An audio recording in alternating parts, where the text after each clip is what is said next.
we are going to start with what I called the Townies. The Townies. These are the people that, and some are a little bit question mark, but I didn't really know which other. I've got 3 groups. I didn't know which other ones to put. These are like the supporting characters, yes, for the most part. These are supporting characters.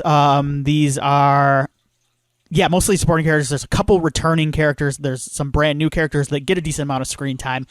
But let's start with Brian the bartender, played by Brian Mays Sr.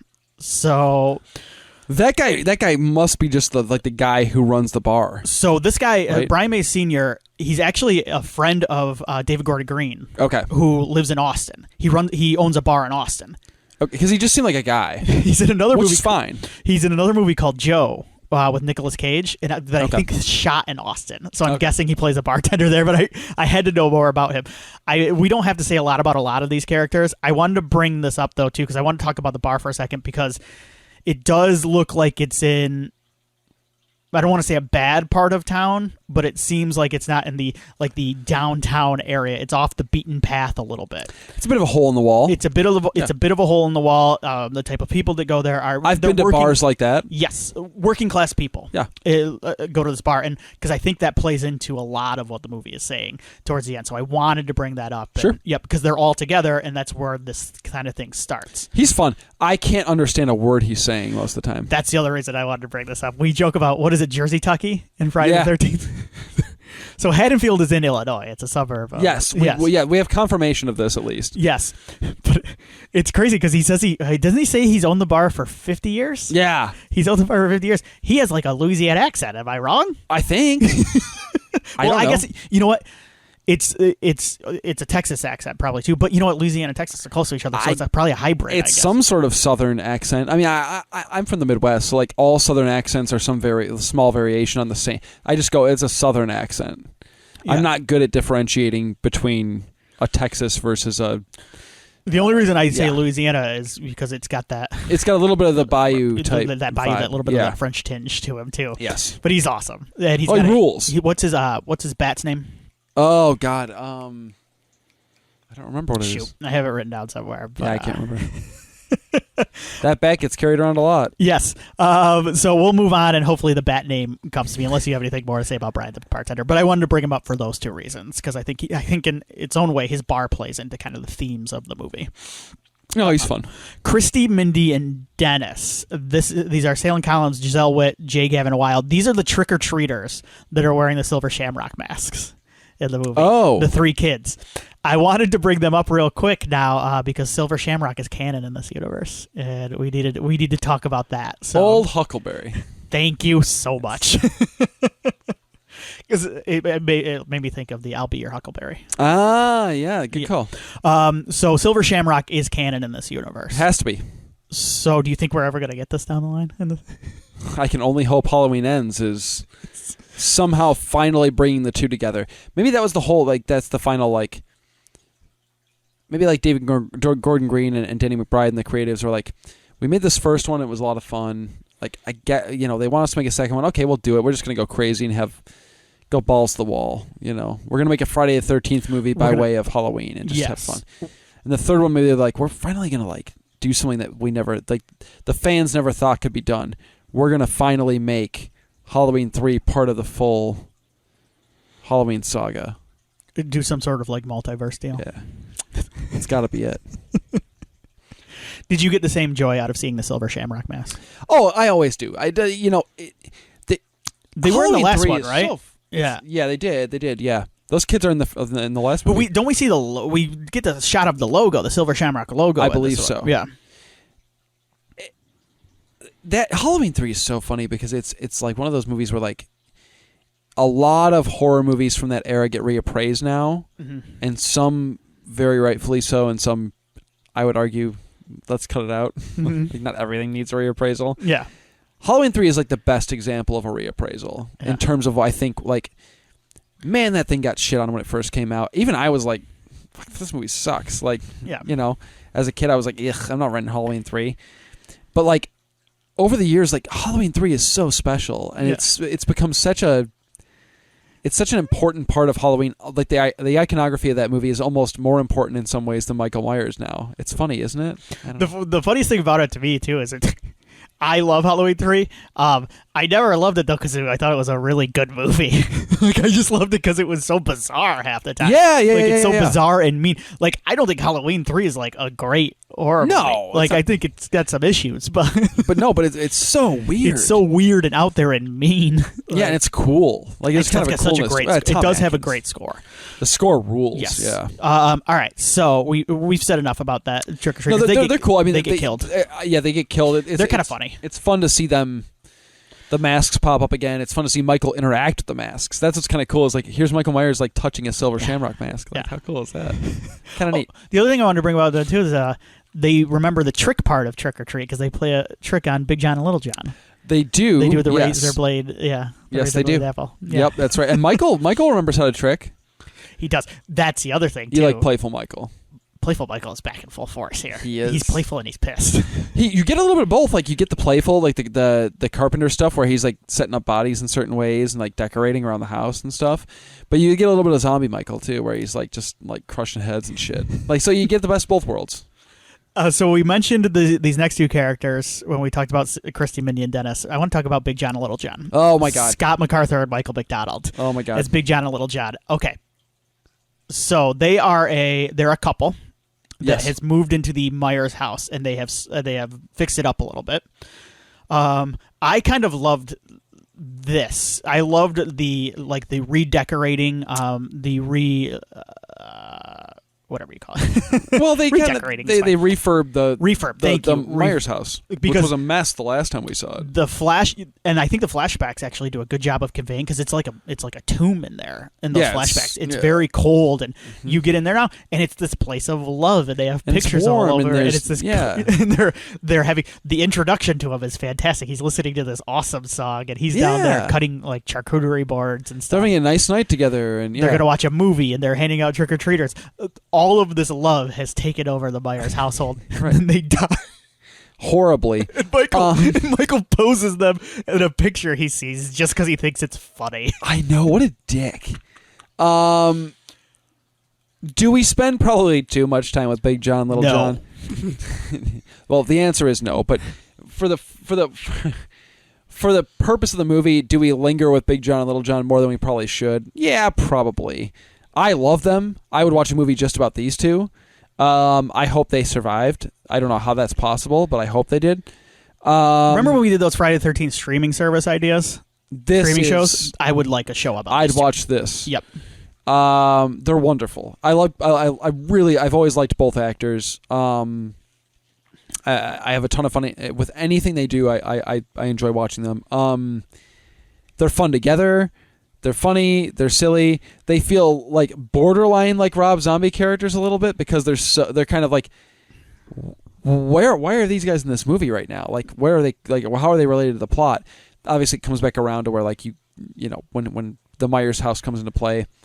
They almost feel like Rob Zombie characters in that sense, where like there's a lot of like weirdly disposable characters in the Rob Zombie movies. The difference here is none of the and I'm using air quotes, disposable characters in the Rob Zombie movies are likable or enjoyable to be around. You're just waiting for them to get killed. Big John, Little John are like a delight. I like spending time with these two characters because they're just cool. Like they're nice. They seem like good guys, and like I don't know, they just seem like decent guys, and they seem like the model citizens that you want from Haddonfield, unlike what Tommy Doyle leads over the course of the movie. Like they are like just good people who like living in a small town. And it's quiet and peaceful, and their peaceful life is destroyed because of where they chose to live. It's kind of nice seeing like a diverse Haddonfield. Well, that is too, right? Yeah. I mean, like there were moments where I thought they were going to flirt with a lot of the depiction of gay men in horror movies and in movies in general for a long time.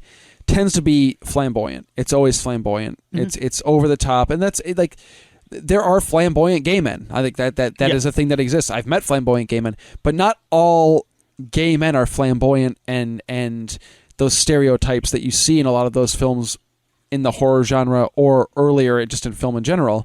I was worried we were going to go there with this, and I'm like, it's a bummer. Like we don't need to do that. But they feel like real people that just like they love each other, and it seems like they have a nice life together, and I don't know. It was nice. It was refreshing, I thought.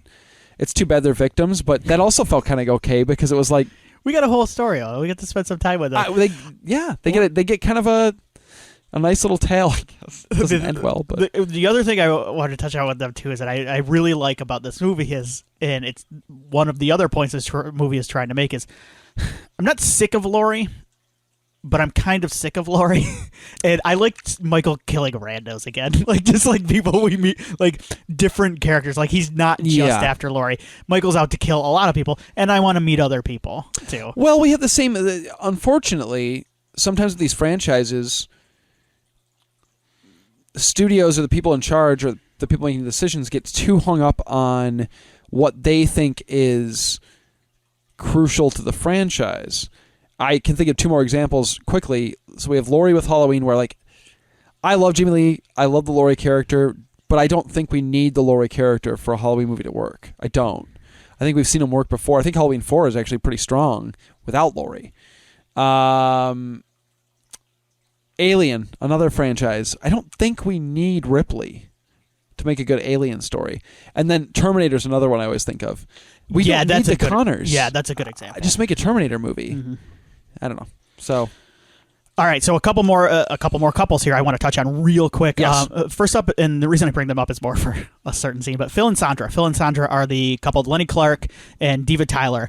This is the couple who we are introduced to. They're flying the drone around, and nurses, the doctor and the nurse, right? No. This is the older couple. Oh, the older couple. Yeah. This is the one where Michael is in their house. Did you catch she was in the Halloween 2018? Was she? She is the person who's taking them to the grave of Judith Myers, the journalist. So she is another returning. Yes, you're right. So Kinda she cool. is returning. Yeah, Diva Tyler. Kind of fun. You brought this up, and it's something I like about actually both movies, because they do this in 2018 too, is we kind of meet these people in the middle of them, and it's the same thing with the Johns.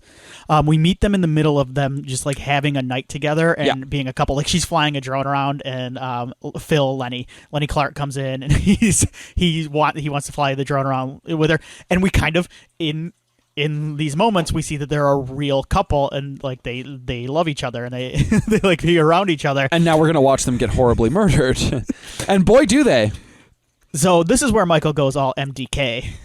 Nick Gage. Oh my God! He snaps a light tube down on the thing, and that's my favorite Michael kill. It's insane. It's dude. not my favorite death in this movie. That was the moment in this movie where I went, "Holy shit!" Like, there was already crazy stuff ahead of time. The firefighter kills and whatnot were nuts, but I'm like, okay, the firefighter kills are an isolated incident, right? Like, they're setting us up because like they want to like Michael's return after a few years of being off the screen to really make an impact. So he's going to kill some firefighters. We'll get back to basics. The second he snapped that light tube and hit her with it, I was like, this is insanity. Like, we are going for it now. Mm-hmm. And then, as she's dying, honestly, is this the most insane moment in a Halloween movie? It's fucking nuts, but it's also kind of awesome. It's incredible. So, I've never even thought of something like this. Right. So here's the thing, right? So we're back to this. I love this moment. First of all, because I was shocked and also laughing my ass off at it. But the more I think about it, the more rad it is, because I've always thought specifically about Michael Myers for some reason, like, what does he do? Like, I don't know. Like, what is he thinking? Like, what does he plan? Like, he clearly has a plan in his mind, and he plays those tricks like we talked about, like the smart Michael from the better Halloween movies. He does more than just stab people to death. He's got a plan, and he's got his certain like. There's a certain architecture in his mind for how he wants his night to work out, right? There's a reason for why he's doing. We don't understand it. Loomis doesn't understand it. Laurie doesn't understand it. She thinks she does, but we will never know, and that's what makes him scary. This is one of those maybe one of the only moments where we get to see him working things out, like behind the scenes in a way, like through the hazy, dying eyes of like this woman who's just been stabbed with a light tube and is now watching her husband be murdered. Yes. He's testing. That's what he's doing. He's testing knives. To figure out which one he wants to use for the rest of the night. It's fucking nuts, dude. It's nuts. It's serious. Like, I was taken aback. I gasped during this. I'm with you. I started laughing at the audacity of this because it's crazy. But it also is kind of awesome. Like, it's a great character moment. It is. Yeah. Like, this is Michael. This is Michael. This is the stuff we see in between the kills. We never see in between the kills, is what I mean. This is the stuff that you don't see. This is the stuff that he's doing in between. Like, so you get that brief moment of like, this is somebody with a brain who's trying to. Yes, he is like pure evil and stuff, but there are gears turning in there somewhere. Yes. Yeah. And when like this is the beginning of his masterpiece is what as Laurie refers to it later on. Like this is the start of it. The second one who you talked about mentioned a little. This is Marcus and Vanessa. This is Michael Smallwood and Carmela McNeil. They're the ones we meet. They're in 2018 too. We see her. I think during that tracking shot. They just get into a car basically. Yeah, they get into a car. I like this stuff. Me too. The connectivity. Yeah. This is another one we meet. Apparently, his boss, Marcus's boss, had invited them to an orgy earlier. Yes. I believe, or some delightful, some sort of group thing with just the two of them and him. No judgment. No judgment there. But judgment because they did not seem very into it, so they left. Well, yeah, I mean, went to the if bar. you're going to invite somebody to an orgy, give them a heads up about what you're inviting them to. That. Well, then I guess it might not be because I guess technically an orgy is 4, right? Because a threesome would be three. I don't think a threesome is an orgy. I don't know. What's the definition? Probably just group sex, right? I think I'll look it up. Continue. Yeah, make sure to look up. Make sure you're signed into your Google account when you look. Oh, up Jesus! group Yeah. sex. Anyway, there's a moment to. There are a couple character moments with them as well. They're not my favorite characters in the movie because some of it does a lot of what they bring up with them. Like she calls into question his masculinity early on, and that's when he turns around to the group who's celebrating Halloween together. That's the group of Tommy and Lindsay. A wild party, especially one in which people have sex with each other. That's the definition. So wild party. But it like her calling out his masculinity never really leads anywhere. There are a couple of moments later on. I bring them up mainly for 2 reasons. They're the ones who mentioned Julian from part 1, and we get to see him. Oh. Who is our favorite character. Thank God he's safe. Thank God he's safe. And they call him, it's one of the funniest movies of the movie. He recognized him. Marcus recognized him. He goes, "This is a little asshole kid from across the It's so sweet. Yeah, because like Julian's kind of like a pain in the ass to live around. Like, it's amazing. And also, she is the death of the movie where I thought like I was going to wake your neighbors up. Because we were watching this in your garage because I laughed so loud. So his is insane. With his eyeball basically dangling after it's so mean again. It's so gross, but so good. Hers is like the meanest shit. So this is Michael. He's killed with a gun one other time, and I think it's in 4 or 5. I'm blanking. He does not. Okay, he doesn't shoot the gun. He stabs her with a gun, which is so ridiculous. Yeah. But this might even be. But he didn't even really kill her. He kicks the door. He kicks the door open on the car as she's holding the gun, and this is just the perfect micro example of what they're doing with this mob mentality thing, is you've got these morons who think that they're Rambo, who are running around pointing guns and trying to kill Michael Myers or people that they think are Michael Myers, and are failing miserably and horribly. This is seriously one of the more nihilistic, like, meanest movies ever. And it's pretty great for that. But it weirdly has this, like we talk about, has these weird human moments. It does. Where you feel for a weird movie. But like, yeah, because anybody who's just enjoying their lives and doesn't get sucked into the mob mentality, like, they still get killed. We all die in the end, right? Yeah. But at least they get to enjoy their final moments before the chaos. The rest of them spend the rest of their lives like angry, miserable and angry at everything. Just spend your life enjoying it. You're going to die, yes. Hopefully not like this. Hopefully they're in a better place now. Yeah. Anyway, but yeah, he kicks the door open and knocks her back, and she like shoots herself in the head. And his reaction to it is the funniest thing. Michael? Because he kind of stares like, what? Like, he does. He looks down and like, oh, shit. So he's almost like, what an idiot. Like, yeah, they're like, or like, how did that even happen? Like, he's kind of looking at her like, that's a gun? Like, that's what guns do? It's amazing. So that's anything else to say about those two? No. Okay. They have great death scenes. Two real quick ones here, and then we'll move on to the 78 crew. But Sheriff Barker, Omar J. Dorsey, he was in the first one as well. He's awesome. The dude with the cow. Yeah. He just looks cool. He can never die. He's also plays into the Haddon Tucky version of this, Yeah, because I don't know why he's... I lived in Illinois for a little bit. I don't remember a ton of cowboy hats, but I'm not saying it's not possible. No, it is. It just adds a little flair to the guy. I like it. Yeah. He's fun. I liked his brief interaction with Brackett, too. I just thought it was kind of neat seeing those two. What were you saying? Sorry. No. He's funny. He can't die. Leave him alone. I threw this next one in here as a townie, but this is Cameron Elam, who is Dylan Arnold from the first one, and so he's kind of, when we leave him, he's the shitty boyfriend. But this one we pick up with him, and he's kind of our gateway into knowing that this is picking up right after the events of the first one, because he's still in his... He's like the first living character you see, I think. And he's still in his Bonnie garb. He's still dressed as Bonnie from their Bonnie and Clyde. This whole movie is kind of a redemption for him, and it kind of plays into the weird, softer human touch this movie has. It's funny. It's funny because I remember a ton of people complaining online after that first movie came out about, like, how could they not kill the douchey boyfriend? Yeah. And people arguing back and saying, well, that's never really been what Halloween's about. That's a Friday the 13th thing. Like, you kill the bad guy, but, like, Halloween. And then in this one, I think that I feel like that was almost a reaction to it. It was like, we're going to show you, like, we're going to make you care about this guy, and then we're going to kill him. Yeah, but he's also going to die like a hero's death, too.